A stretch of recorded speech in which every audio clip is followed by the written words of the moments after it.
Hi. Welcome to the series on building dynamic websites with PHP and MySQL. This video is about accessing form data with PHP.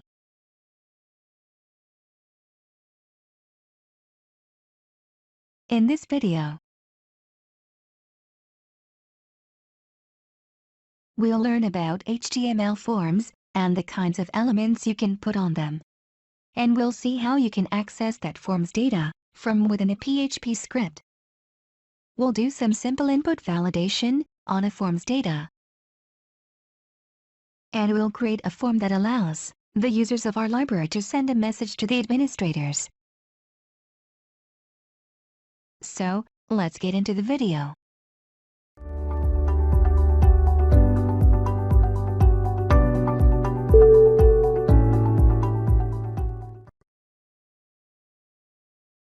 Now a form is essentially a container for input controls. When you define a form, you must specify an action attribute.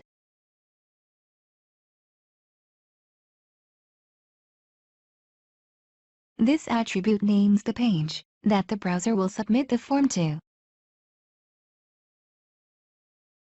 Here, we've also specified a method attribute. This specifies how the form's data will actually be transmitted to the server.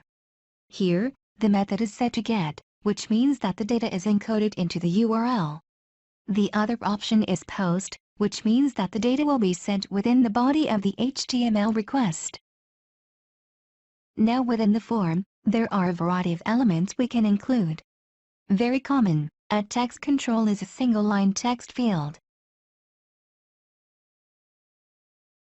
A password control is similar, but the input is actually masked, so that people can't see what you're typing. Radio buttons provide for a mutually exclusive set of options.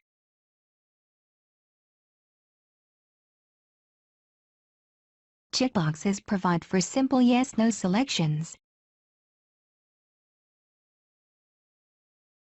And you're probably going to have at least one submit control on the form. These are the buttons that actually cause the form's data to be posted back to the server. There are also hidden fields that you can place on a form. As the name implies, these don't actually render on the screen, but they could be used to carry state information from page to page. We'll come back to that in a later video. Some other control types you can put onto a form are a text area, which is a multi-line text input box,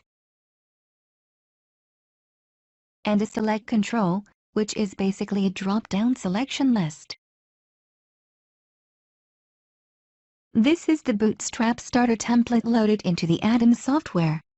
I'm using localhost server to host these web pages.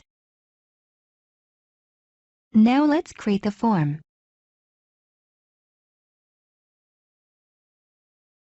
Here the action attribute is a must. This is the name of the URL, which the form's data will get submitted to when we press the submit button. And the method is set to get. Now in here I'm going to add a table just to give a proper layout for our form. We'll give a cell padding of 10 and margin of 100 pixels on top and bottom and auto as left and right. This will center the form horizontally on the page.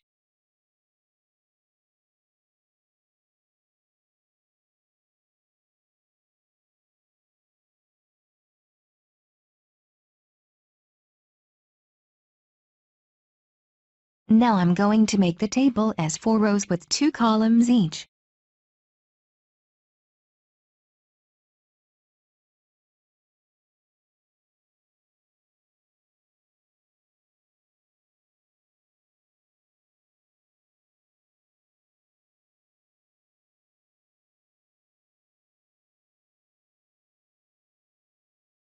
Now in the top left cell I will ask for the email of the user.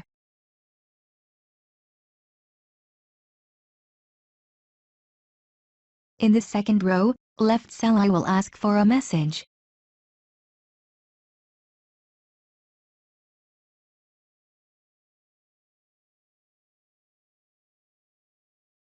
And in the third row, I will ask whether he need a reply.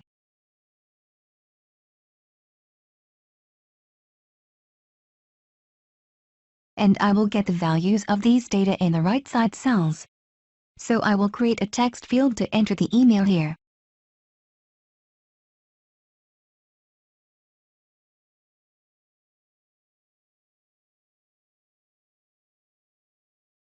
The reason we specify name to the input control is to retrieve their values in our PHP script.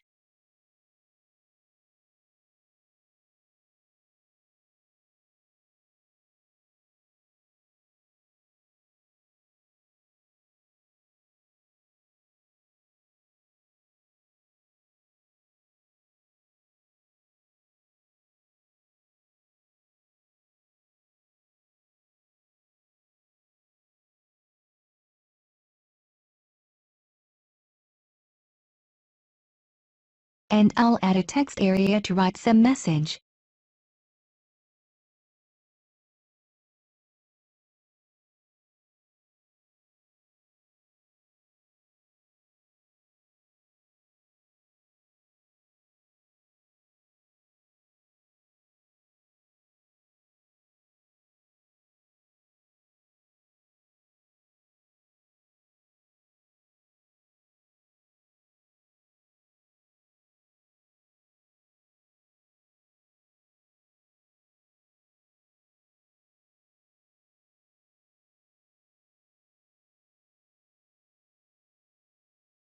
And a checkbox to specify whether he expects a reply.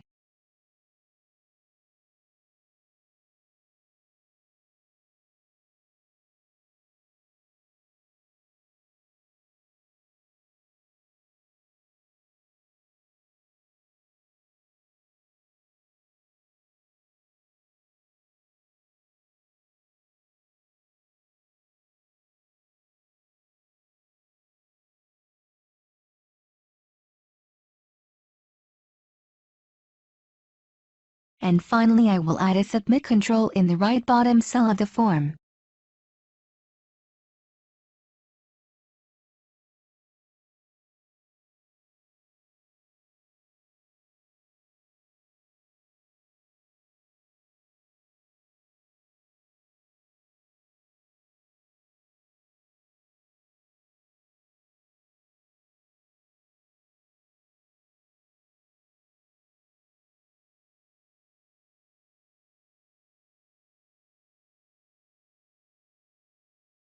This is the folder which I have all the required items for the Bootstrap framework in the PHP files.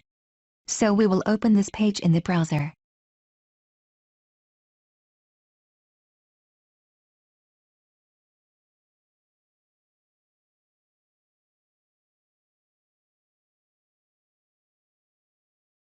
So you can see our form here.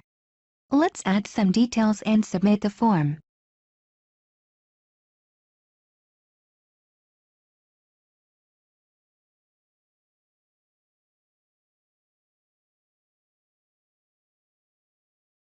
We get an error because we haven't created the contact.us.php page in our root directory. But we can see the data inputted to the form as key value pairs in the URL. This is because we were using the get method. If we change this method to post, we won't see those data in the URL.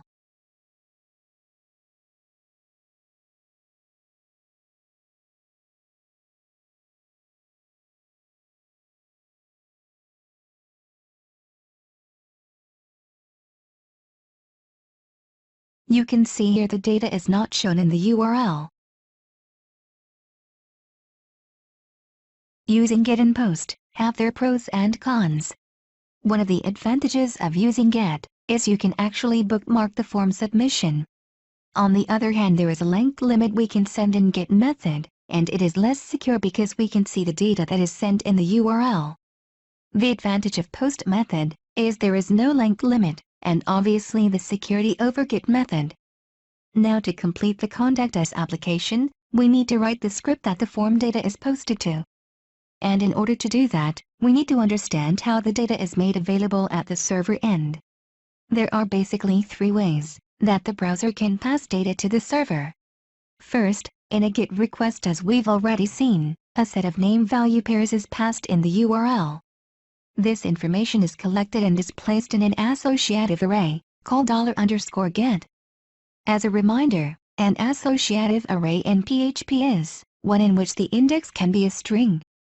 Similarly, in a POST request, the name value pairs are passed in the message body. These get extracted, and they're placed in the associative array $_post. And although it's not strictly relevant to our story at the moment, the values of any cookies sent by the browser are collected into an associative array called $_cookie.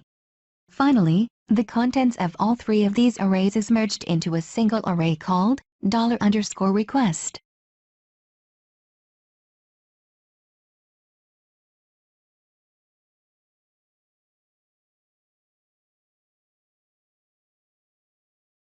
So, here we have an HTML code with a form that posts to the page contactus.php.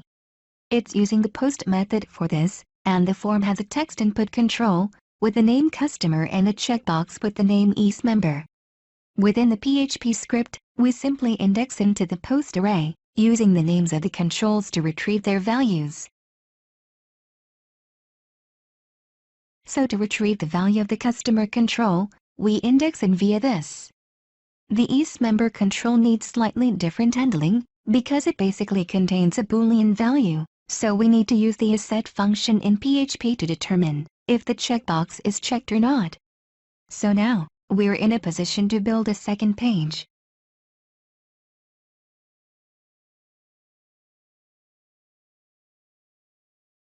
Here is our HTML form page.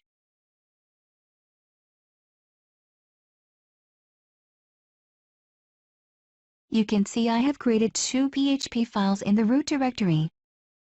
One is a contactus.php, which is the file called when the form is submitted. The other one is a sendmail.php, which will be used to send Gmail messages. I will link a video about how to send Gmail messages in the description. Now let's write the contactus.php.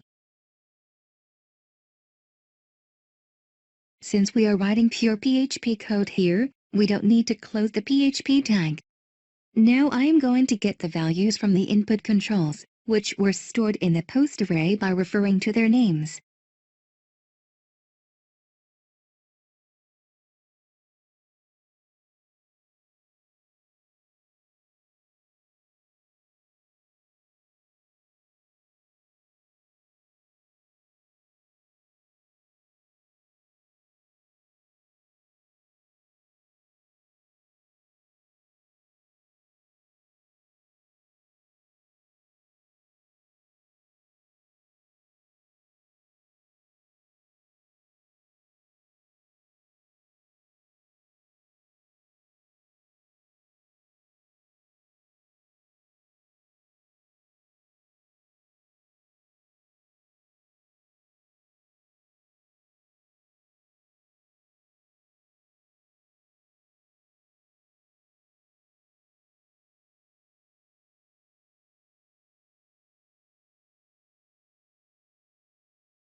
Now I will create the message to be shown in the email by concatenating the strings.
Now I will write the sendmail.php.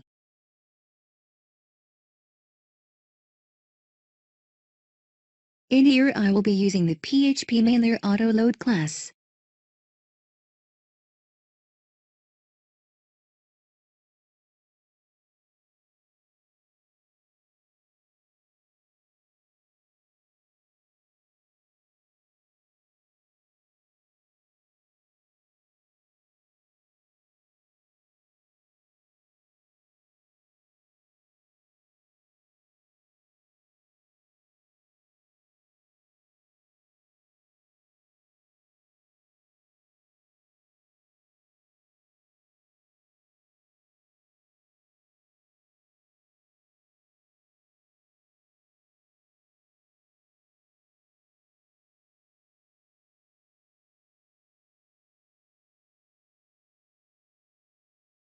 Now I am going to create a sendMail function, which I am going to use to send the mail in the contactus.php.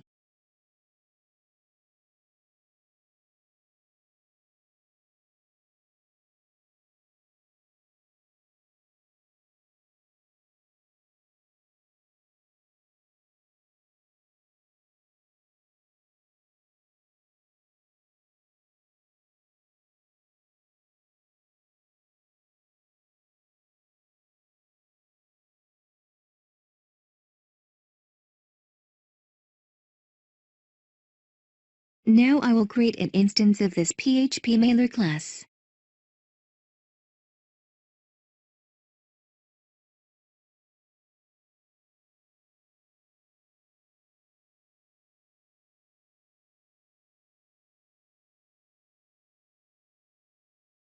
Now I will enable SMTP by running isSMTP method.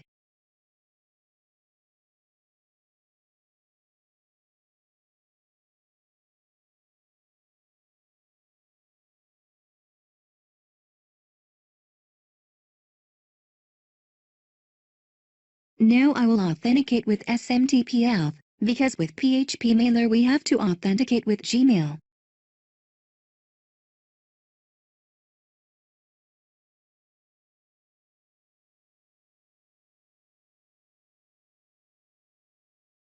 Now in order to connect to Gmail, we have to specify SMTP secure to SSL.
Here, this is the account that will send message to the administrator's mail.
This is the mail address of the administrator that I have created specially for this video.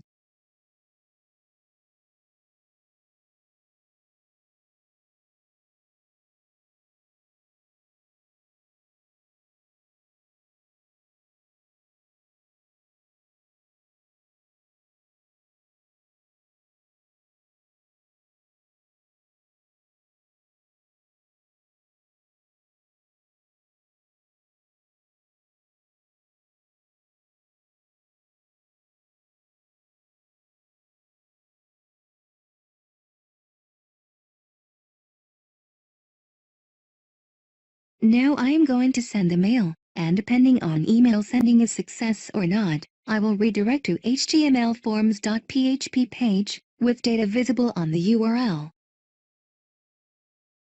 Here I will use the PHP header function to redirect to the page.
Now in contact us.php, I am going to use this mail function by passing in the variable data obtained from form controls.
This is the Gmail account I have created, which will receive the messages sent through the form.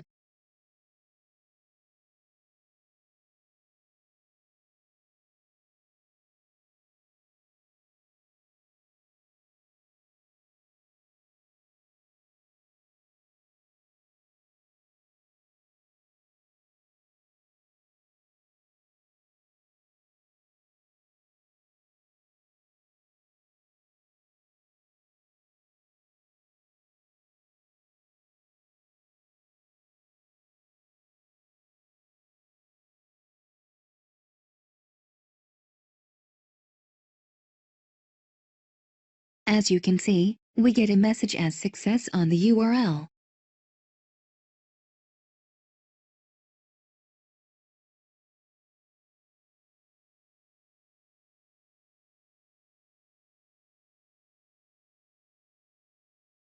There you see, the mail is successfully received at the receiver.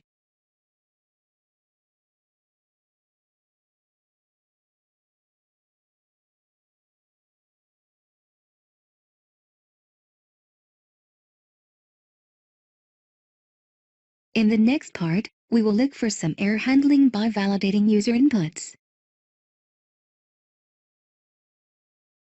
Let's take a look at validating user inputs. Why we have to validate user inputs? Well, It's not a problem when user inputs what actually we want them to input. But what if we input any strange things? Like an SQL statement to destroy your database. So, it will be a problem when processing these inputs with SQL statements. Let's check for empty fields, and valid email address, with these functions.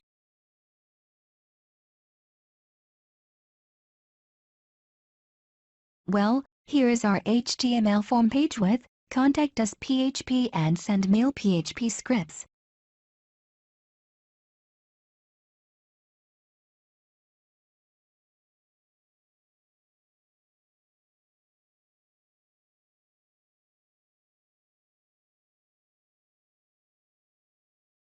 First I will validate the input fields with the empty function.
If the user has left any of these fields empty, I will direct them to the form with a message on the URL.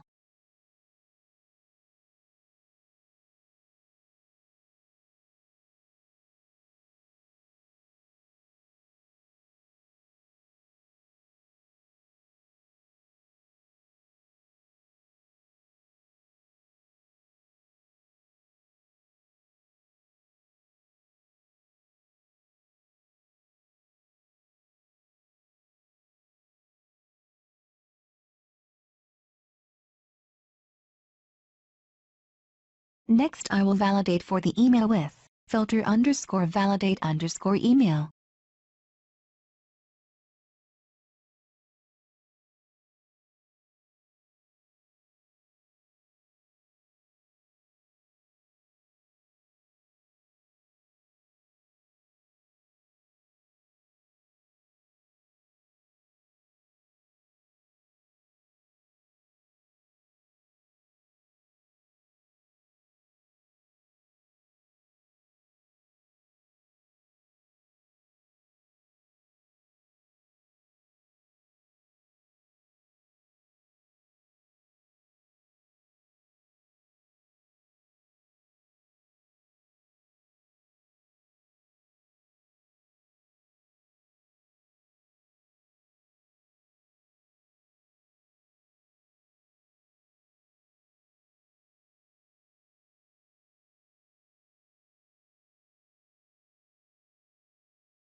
I will put an exclamation mark because we have to run this code when the email is invalid.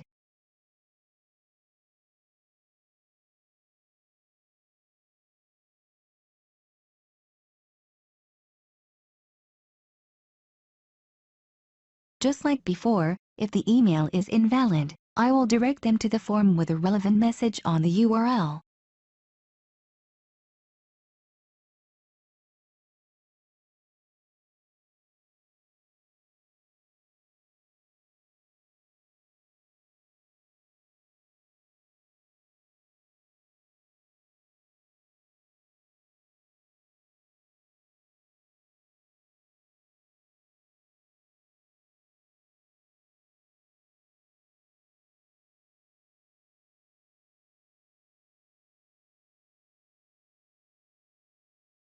Now I will put these codes in an else statement.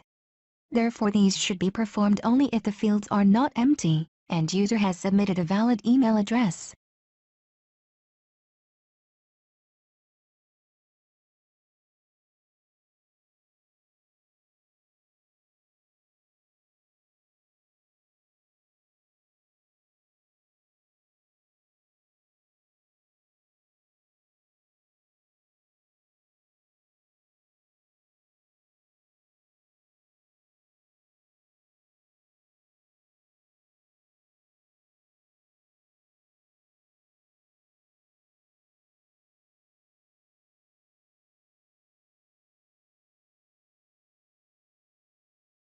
Now I will create a table row just after our submit control.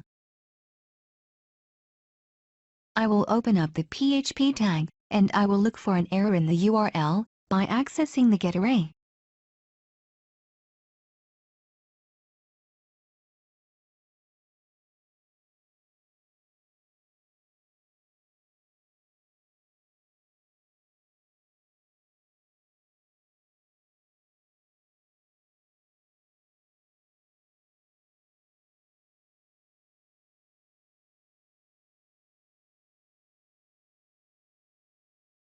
If there is an error, I will see what type of error is that.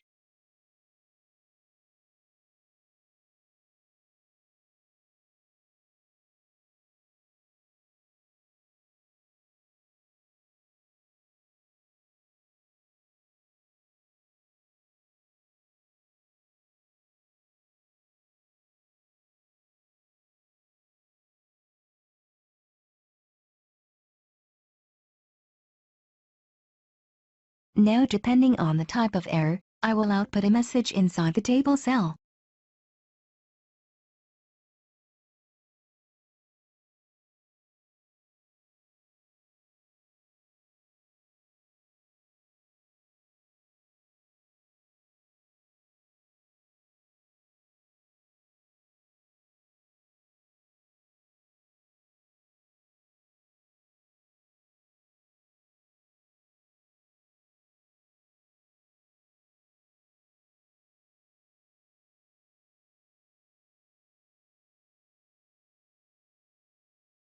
Now I will do the same thing for the invalid mail error.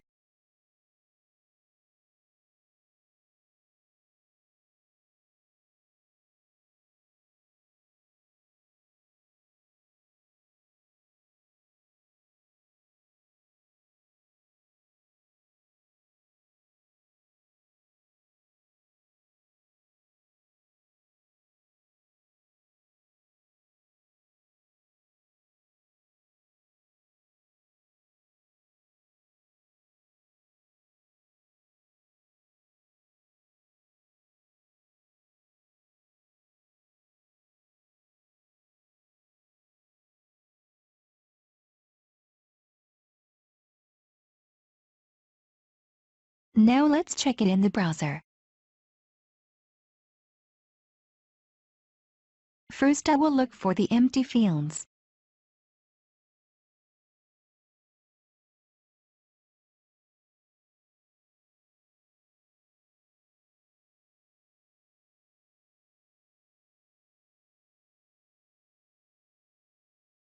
Next, I will look for the valid email address.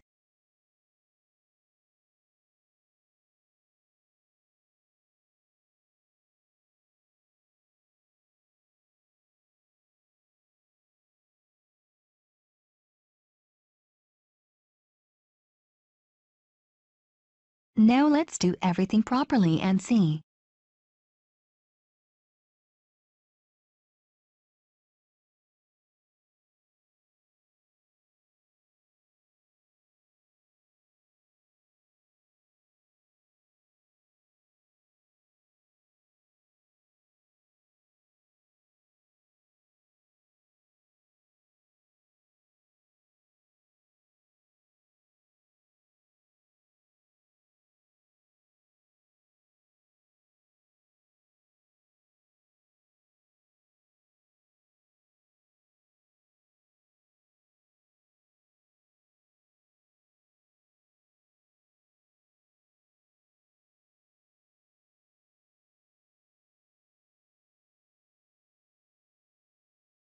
I will check the mail if the message is received.